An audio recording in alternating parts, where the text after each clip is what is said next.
Bienvenidos mis amigos, mis amigas, bienvenidos a este tema que hemos preparado ya para Pesach, porque vamos a estar en Pesach, pensamos estar pues relajados esperando, y vamos con este tema que es a la hora que no pensáis.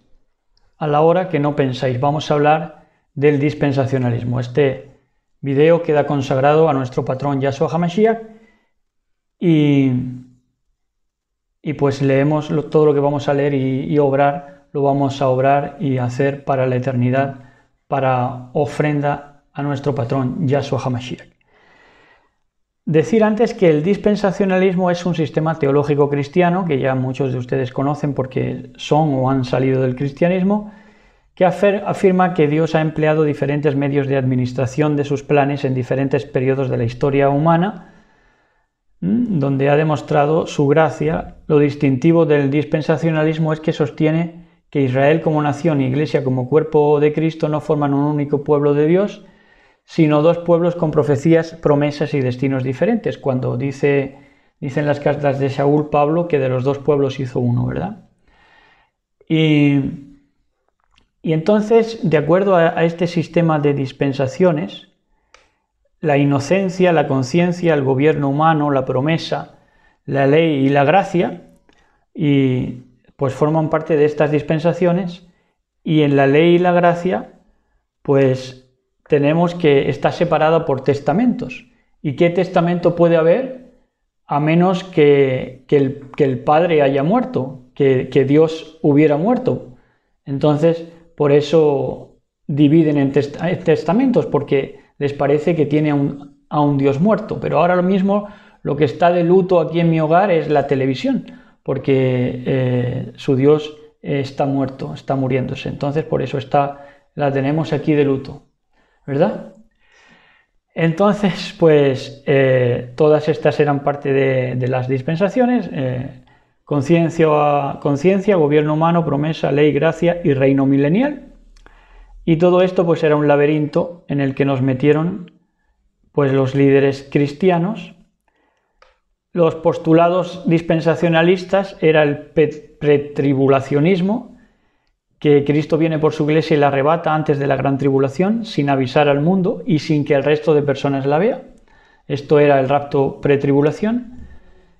La diferencia entre Israel e iglesia: el premilenarismo, que es el reinado literal futuro de Cristo y en el milenio; la doctrina de la separación, que es el ascetismo, la separación y el prohibicionismo; y la diferencia entre la ley y gracia.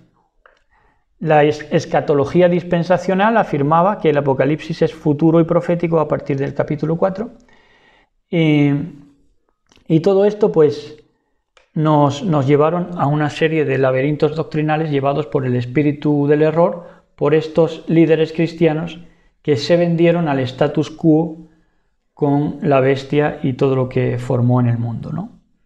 Entonces, ¿por qué es el rapto secreto y de dónde viene esta creencia? Hay que aclarar que la expresión rapto secreto no existe en ninguna parte de las Sagradas Escrituras.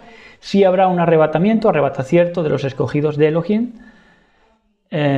Dice aquí, después de la tribulación y con la venida del Mashiach, la cual verán todos los habitantes de la tierra. Y esto sí es verdad, porque todo ojo le verá, dice la Escritura, porque es algo perfectamente legal. La llegada de nuestro Mashiach debe ser algo perfectamente legal y a lo que los gobiernos consientan, quieran o no, porque es un recurso legal que se acepta en tiempo en que Elohim puede ser hallado y que pues, la humanidad quiere y clama por Elohim, por el rescate de Elohim, ¿verdad? Entonces, el concepto de rapto secreto, ¿de dónde salió? El concepto rapto secreto apareció por primera vez en el año 1830, cuando pululaban precisamente ese pozo del abismo que salía a engañar a todas las naciones, y entonces encontraron a una psíquica, a una joven escocesa llamada Margaret MacDonald, quien afirmó haber tenido una visión en la que Dios le mostró que un grupo selecto de cristianos sería tomado desprevenido para encontrarse con Cristo en el aire antes de los días del anticristo. Sin embargo, esta joven no era teóloga ni estudiosa de la Biblia, sino una profetisa de una secta irvinguita de Irving. Luego un líder llamado John Derby se encargó de propagar dicha teoría, la que fue tomada y forma hoy a muchos teólogos que afirman que así será, asegurando que el Señor vendrá 2 veces y que ellos ni vivirán la tribulación ni el gobierno del anticristo.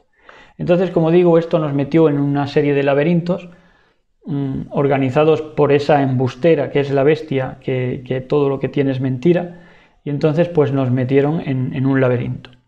Y eran psíquicos como esta Margaret MacDonald, como John Darby y como todos los que han venido después en el evangelismo y en el catolicismo, que fueron psíquicos renombrados. Los psíquicos que vamos a ver ahora, como Kathryn Kuhlman, llevaron a Benny Hinn, Billy Graham, y ya llegamos a Sid Roth, que emite para el evangelismo, y que están sospechosamente nervudos, ¿verdad?, en lo que enseñan, porque están muy nerviosos con lo que se les viene encima, por ese castigo de haber firmado un status quo precisamente con la bestia, ¿verdad? Entonces, esos eran psíquicos y son psíquicos luciferinos como Kathryn Kuhlman, que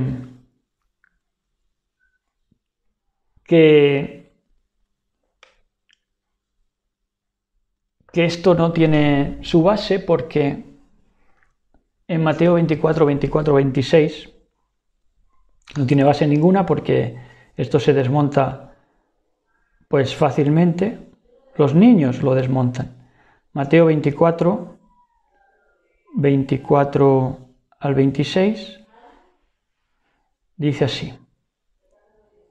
En Mateo Matillahu 24, 24 al 26, porque se levantarán falsos Mashiach, falsos Cristos, que dirían yo soy el ungido y a mí diezmarme y a mí sométanse a mí porque soy el líder y lo tengo que controlar todo, y falsos profetas y harán grandes señales y prodigios, psiquismo, transmitir lo psíquico, de tal manera que engañarán, si fuere posible, incluso los escogidos.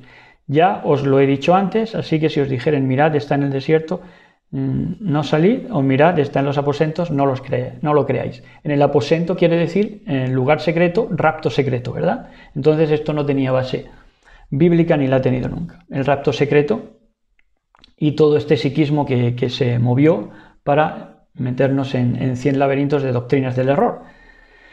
Entonces, Kathryn Kuhlman, aquí tengo la biografía.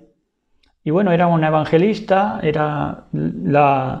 la pusieron desde niña a llevar ya grandes congregaciones. Se divorció, dejó su familia y entró en un centro de reactivación llamado Radio Chapel. Y total que hizo viajes supuestamente misioneros para propagar ese psiquismo y esas doctrinas del error. Y pues, por cierto, estuvo involucrada, como todos estos también, en casos de escándalos económicos.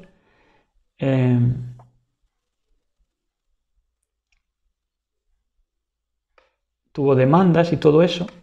Supuestamente que curaba, en fin, lo que han sido luego todos estos psíquicos de evangélicos, pues fueron trasladados, lo mismo acordando con la bestia para almacenar todas esas doctrinas del error y engañar, si fuera posible, aún a los escogidos. Luego pasó a los humoristas, ¿verdad? A los humoristas de hoy, que son auténticos hechiceros.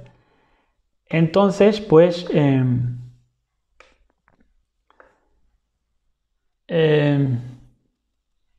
luego esto lo pasaron por supuesto a televisión, como hemos dicho, lo pasaron a televisión evangélica, el enlace TVN y todo eso actual, pero antes empezaron a entrar en televisión y de ahí tomaron la secuencia para ser psíquicos ya de otra manera, ya de la manera con los humoristas y no con los predicadores. El ministerio de televisión en sí mismo requería más de 30.000 por semana. Detener, incluso reducir, significaría que ella estaba comenzando a fallar. Lo mismo era cierto con los servicios milagrosos. A medida que el dolor en su pecho se hizo casi insoportable, en cambio de tener menos servicios, aumentó el número. Entonces, al final, como estaba explotada porque ella iba de continuo para allí y para acá y con una energía que sobrepasaba su cuerpo, para propagar doctrinas del error, pues entonces tuvo un fallo cardíaco y fue enterrada en Missouri, en la ciudad del centro de Missouri. Entonces, después de su muerte, su voluntad provocó controversia porque ella dejó $267.500, la mayor parte de su patrimonio, a 3 miembros de la familia y 20 empleados. Dice que ella no dejó la mayor parte de su patrimonio a la fundación, como lo había hecho bajo un testamento anterior en 1974. Debido a la falta de fondos, la Fundación Cullman terminó su transmisión de radio a nivel nacional. Finalmente, la fundación cerró su puerta en abril de 2016. Durante varias décadas hubo incluso entre los cristianos un debate serio sobre la autenticidad del ministerio de Cullman. Algunos sugerían que ella era profeta moderna que ejercía el poder de Dios. El debate continúa hoy. Muchos creyentes que defienden a Cullman como un precursor importante del movimiento carismático actual. Otros obtienen lo contrario, es decir, que Cullman no enseñó principios básicos de la doctrina de la palabra de la fe, y que enseñó la hiperprosperidad. Por ejemplo, ella no enseñó la doctrina de los pequeños dioses, que los pequeños dioses sabemos todos que son pues esos espíritus del error que quieren propagar, ni que, bueno, en fin, una serie de cosas, ¿no? Y lo más interesante es que ella influyó en curanderos de la fe como Benny Hinn, Billy Burke, y muchos otros que llegan hasta hoy. Ya digo, con viejetes cada vez más nervudos por lo que se les viene encima, por hacer ese status quo y acordar con la bestia, ¿verdad? Pensando que no había salida a este sistema demoníaco. Entonces Hinn adoptó algunas de sus técnicas y escribió un libro sobre Cullman. Adoptó técnicas espiritistas, técnicas de psíquicos, porque estaba metida, por supuesto, en ocultismo. Y es un hecho que nunca, en ningún momento la conoció personalmente ni le habló, pero coincidían en la manera de moverse. Billy Burke la conoció y fue aconsejada por ella, habiendo reclamado una curación milagrosa en su servicio cuando era niño. Incluso le publicaron canciones, discos, y pues esto nos lleva a Apocalipsis 13:13. Apocalipsis 13:13.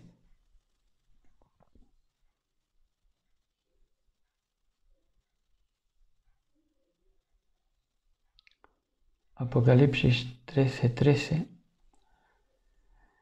Dice así, referente a todos estos psíquicos y todos los que se movieron en ese poder de las doctrinas del error, del testamento de un Dios muerto y toda la doctrina del dispensacionalismo. Entonces dice, también hace grandes señales de tal manera que aún hace descender fuego del cielo a la tierra delante de los hombres y engaña a los moradores de la tierra con las señales que se le ha permitido hacer en presencia de la bestia, mandando a los moradores de la tierra que le hagan imagen a la bestia que tiene herida de espada y vivió. Y se le permitió infundir aliento a la imagen de la bestia para que la imagen hablase e hiciese matar a todo el que no la adorase. Bueno, eso no tiene mucho problema. Entonces, en Gálatas 6:3-5,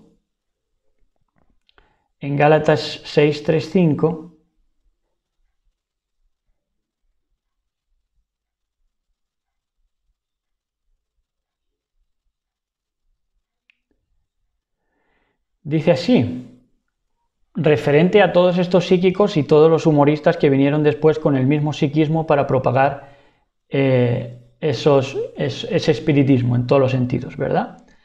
Entonces dice, porque el que se cree ser algo, no siendo nada, a sí mismo se engaña. Se creen que son algo, pero no son nada, a sí mismos se engañan porque ni siquiera se defienden con una individualidad, sino que se quieren encerrar en un colectivo, ¿verdad? Un colectivo que según ellos iba a pasar desapercibido para todos y que iba a intimidar tanto que no lo iban a denunciar nunca, ¿no?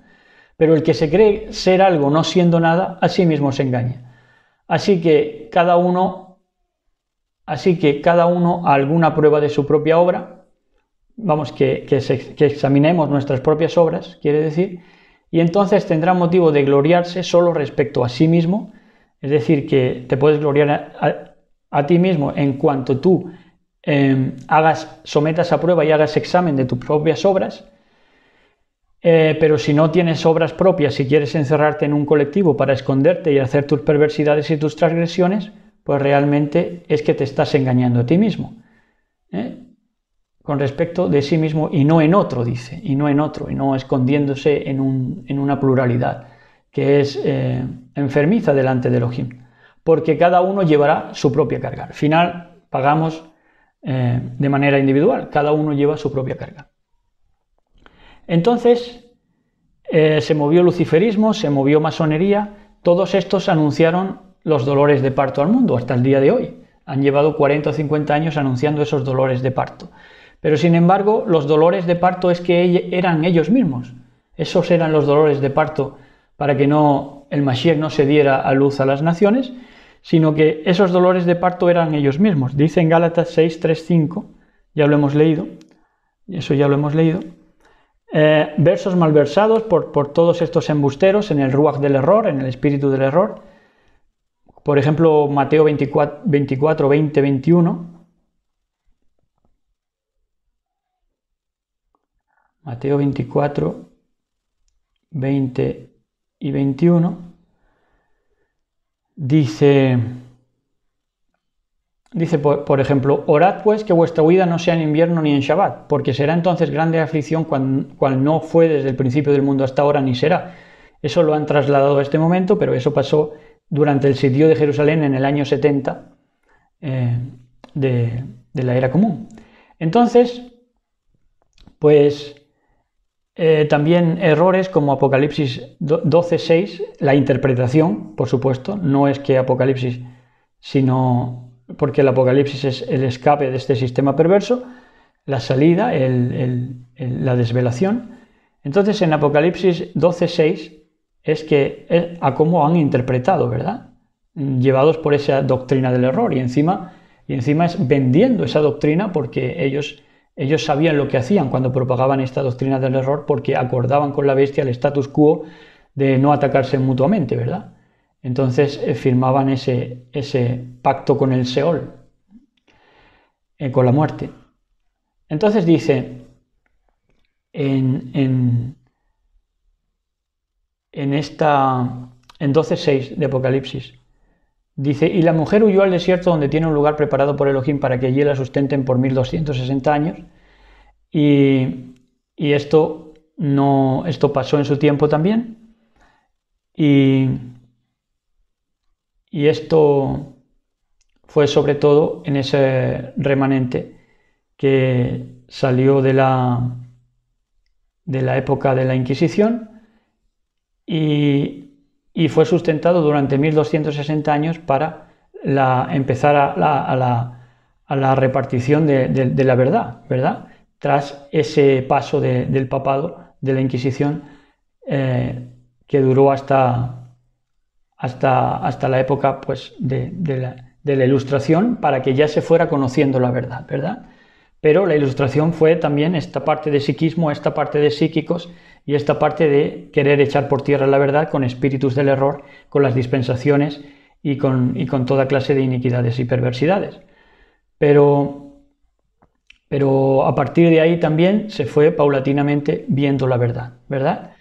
Y así fue sustentada la mujer esos 1260 días, 1260 años, para recibir lo que hoy está recibiendo, para dar a luz al final al Hijo, al Mashiach, a las naciones, ¿verdad? Entonces, en Apocalipsis 11, 2 al 4, en Apocalipsis 11, 2 al 4, dice así, pero el patio que está fuera del templo, déjalo aparte y no lo midas, porque ha sido entregado a los gentiles y ellos hollarán la ciudad 42 meses, que son los mismos 1260 días durante la Inquisición, y daré a mis 2 testigos que profeticen por 1260 días vestidos de cilicio, que es la Torá y el Mashiach, ya después de la Inquisición, durante la Ilustración, a fin de que el Mashiach se diera luz a las naciones, que es lo que está pasando hoy. Estos testigos son los 2 olivos y los 2 candeleros que están en pie delante del Elohim de toda la tierra, que son Yahshua y la Torah. Entonces, en Daniel 9:27,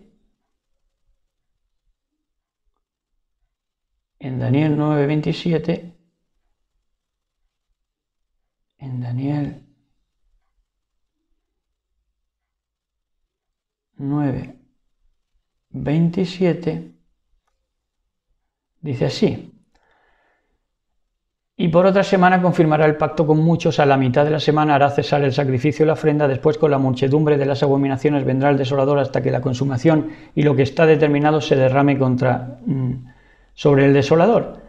Y esto pues lo trasladan también a la doctrina del error, a todos esos errores que hemos visto, y entonces pues esto no hay que pasarlo al futuro porque esto ya se cumplió, ¿verdad? Y el que confirma el pacto con muchos es nuestro patrón Yahshua HaMashiach. Al final lo confirma, ¿verdad? Porque la verdad sale y se confirma. Entonces, en Apocalipsis 6, 9 al 11, eso ya lo hemos visto, Apocalipsis 6, 9 al 11.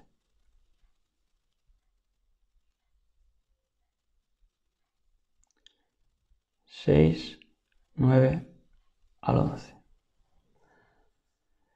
Dice: cuando abrió el 5.º sello vi bajo el altar las almas de los decapitados, y a esto le han temido como las varillas verdes, porque se han creído que lo iban a circuncidar a la altura del cuello, como dicen, que habían sido muertos por la palabra de Elohim y por el testimonio que tenían, y clamaban a gran voz diciendo: ¿hasta cuándo, patrón Kadosh y verdadero, no juzgas y vengas nuestra sangre los que moran en la tierra? Y se les dieron vestiduras blancas y se les dijo que descansasen todavía un poco de tiempo hasta que se completara el número de sus consiervos y sus hermanos, que también habían de ser muertos como ellos. Esto corresponde al 5.º sello y esto corresponde a la 5.ª congregación de la secuencia histórica de Apocalipsis.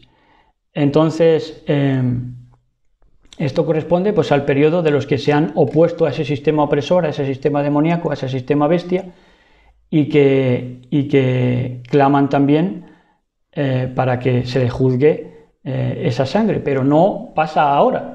Eso ya se cumplió en su momento, se está cumpliendo en el cielo en este momento, pero no pasa ahora ni tiene por qué. Entonces, 6, 9 al 11, este verso corresponde lo mismo a Apocalipsis 3, 1, 6. Apocalipsis 3, 1, 6. Esta predicación la estamos dando con mucho amor para los cristianos que todavía puedan estar sin entender. Apocalipsis 3, 1 al 11. Dice así el mensaje a Sardis. Escribe el ángel de la congregación en Sardis, el que tiene los 7 espíritus de Elohim y las 7 estrellas, dice esto: yo conozco tus obras, que tienes nombres de que vives y estás muerto. Sé vigilante, precisamente observador, y afirma las otras cosas que están para morir, porque yo no he hallado tus obras perfectas delante de Elohim. Acuérdate pues de lo que has recibido y oído, guárdalo y arrepiéntete, porque si no velas vendré sobre ti como ladrón, y no sabrás a qué hora vendré sobre ti. Porque mucha gente se le hará de que el lazo se le echó, ¿verdad? El Yom el día de nuestro amado les viene como lazo, como una trampa, porque no han tomado atención y no han obrado como tenían que obrar. Entonces, esto corresponde a, precisamente, todo lo que hemos hablado, esto último, corresponde a 1521-1750, que es la congregación de Sardis, que aquí están los érulos, los vándalos y los ostrogodos. Estos fueron los muertos. Estos fueron los muertos por oponerse al error, ¿no? A toda esa doctrina del error y toda esa bestialidad, pues fueron los que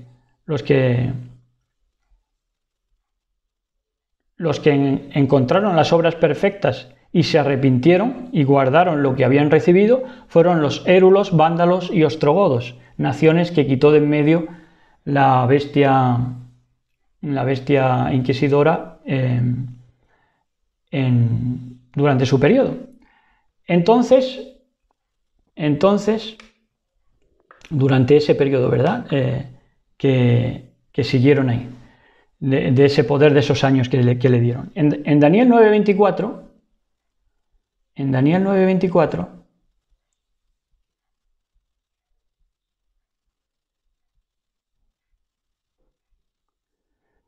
9:24 dice: 70 semanas están determinadas sobre tu pueblo y sobre tu santa ciudad, para terminar la prevaricación y poner fin al pecado y expiar la iniquidad, para traer la justicia perdurable y sellar la visión y la profecía y ungir al Kadosh de los Kadoshim. Entonces, estas semanas se cumplieron en el año 70 de la era común, que cuenta desde la era común, se cumplieron en el año 70 con el sitio de Jerusalén de Tito y Vespasiano, ¿verdad? Entonces, Daniel 9:24. Joel 2:28 también es otra mala interpretación. Joel 2:28.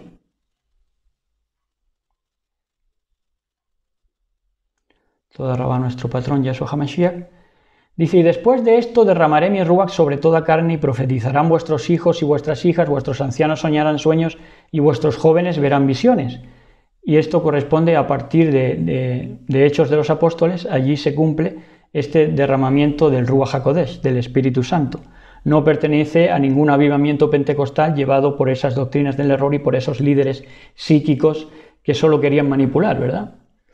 Entonces, este verso también, 2:28 de Joel, se entiende con Hechos 2:17,